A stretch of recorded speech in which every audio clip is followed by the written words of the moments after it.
క్రీస్తునందున్న ప్రియులకు ప్రేమతో వందనాలు తెలియజేయుచున్నాను. డిసెంబర్ నెల 22వ తేదీ 2024. ఈరోజు దేవుడు మనకు చేస్తున్న వాగ్దానం ఏమిటనగా, సామెతల గ్రంథము 20వ అధ్యాయము 7వ వచనం. యథార్థ వర్తనుడగు నీతిమంతుని పిల్లలు వాని తదనంతరము ధన్యులగుదురు.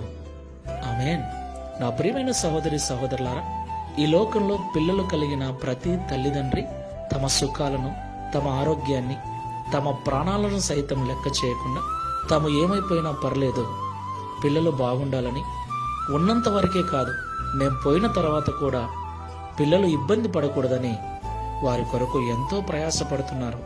ఎంతో దూరము వెళ్ళి కష్టపడి సంపదను సమకూరుస్తూ ఉన్నారు. దేవునికి మహిమ కలుగును గాక. మంచిదే. అయితే మనం వారి కొరకు పడే కష్టము, మనము వారి కొరకు సమకూర్చే సంపద యథార్థమైన జీవితం